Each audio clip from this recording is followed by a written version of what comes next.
Voici l'arcane majeur numéro 13, issu des 22 arcanes majeurs d'Alias Kay, nommé Celui qui s'élève.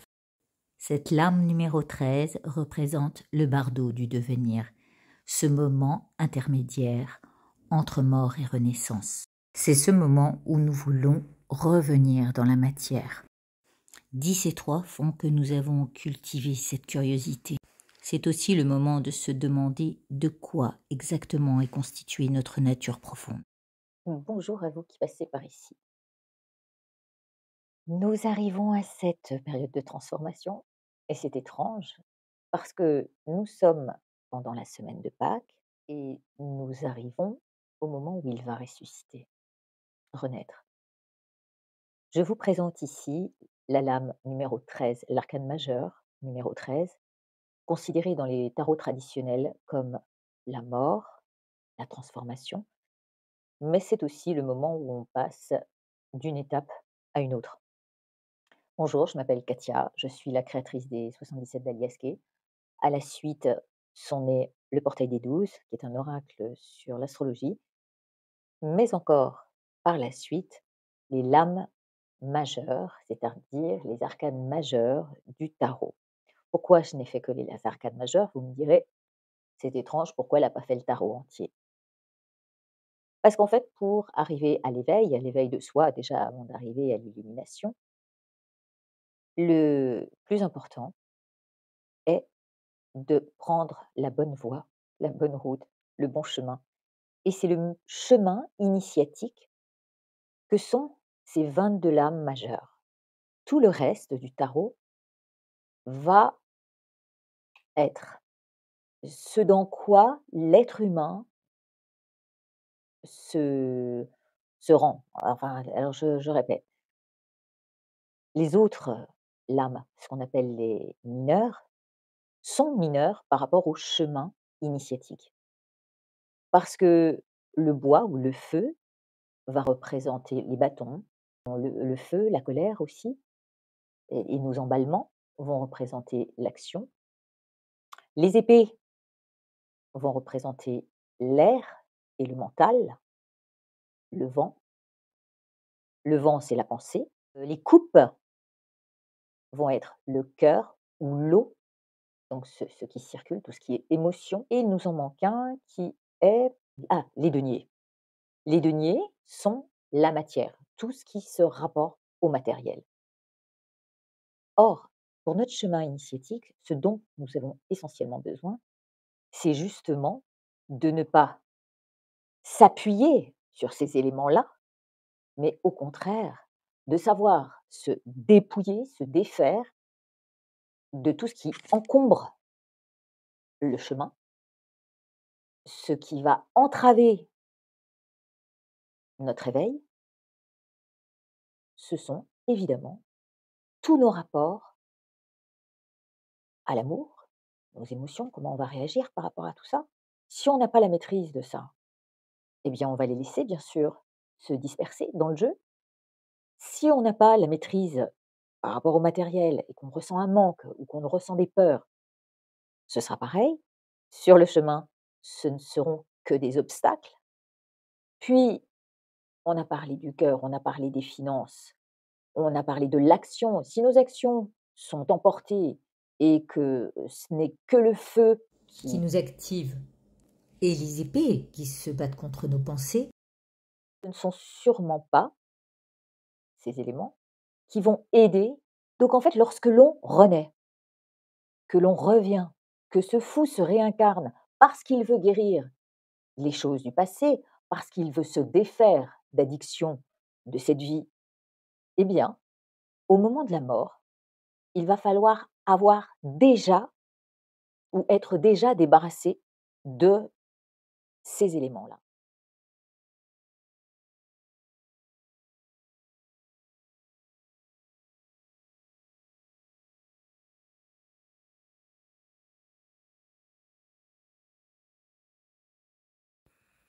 donc me voici directement sur mon téléphone. Je ne sais pas comment sera le son, mais et bien voilà, ça continue. Les petites calamités sont toujours là pour mettre du grain à moudre. Je ne sais plus comment le dire.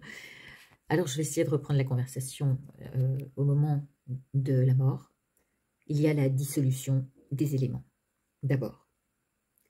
Mais avant d'en arriver là, aurait-il fallu que si nous avions choisi et suivi un chemin spirituel, que nous renoncions à certaines habitudes qui peuvent être néfastes, dont les dépendances à certaines choses. Alors, souvent, ce sont des choses physiques, matérielles.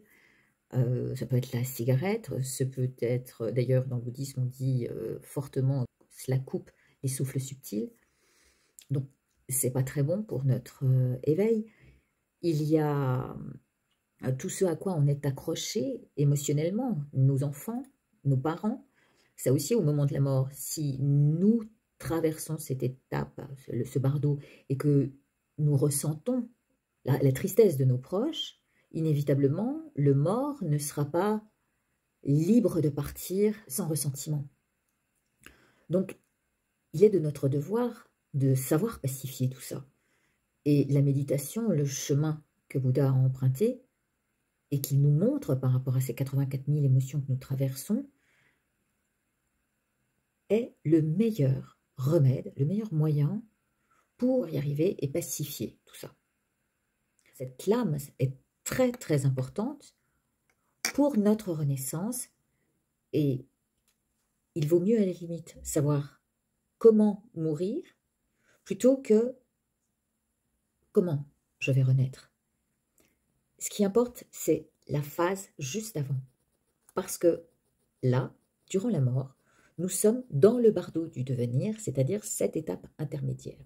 Le bardo, c'est quoi? C'est un concept clé du bouddhisme tibétain. Il fait référence à une phase intermédiaire entre deux existences. Il s'agit d'une période de transition durant laquelle l'individu traverse différentes étapes avant sa prochaine incarnation. Cette notion se base sur la croyance en la réincarnation et en le karma, c'est-à-dire que nos actions passées vont déterminer la vie future. Le bardo intervient après la mort physique. Il précède la renaissance, offrant ainsi l'opportunité de purifier son karma. Grâce aux prières, à la méditation, à tout ce que nous aurons pu offrir à notre vie spirituelle et que l'on a effectué dans la vie précédente, ou juste ce qui devançait la mort. Les enseignements bouddhistes décrivent plusieurs formes de bardo. Il y a donc le bardo du devenir, celui qui correspond au processus de renaissance. Et durant ce bardo, l'être prend conscience de ce qui se produit en lui au moment de la mort, de ses actes passés, et tout ce que le défunt ressent peut influencer sa vie future. Si déjà dans cette vie-là, nous étions connectés à une certaine forme de spiritualité, eh bien, on peut être sûr que ce lien sera gardé pour la vie à venir. Tout à l'heure, lorsque j'ai parlé de renoncement, signifie aussi qu'il faut laisser mourir, laisser partir ce qui n'a plus lieu d'exister. C'est donc accepter la situation telle qu'elle est. Accepter cet état d'impermanence. La transformation est ce qui mue à l'intérieur de nous, transmuter, avant de s'exprimer à l'extérieur. C'est ici que se libère tout le potentiel. Dans ce processus, on peut imaginer une chrysalide qui donnera un papillon. Cet envolé se détache de plusieurs formes d'être pour naître.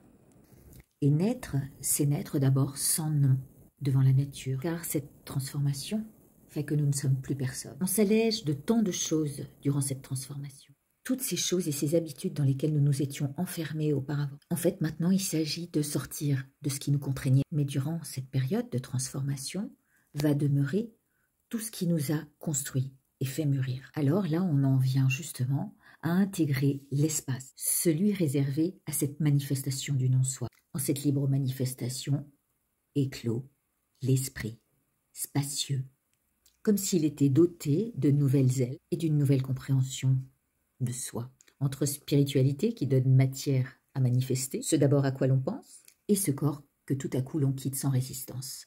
Ce vers quoi l'on va tendre, ce dans quoi l'on a envie de s'investir, reste toujours présent. Et tout ça va se fondre à ce qui naît.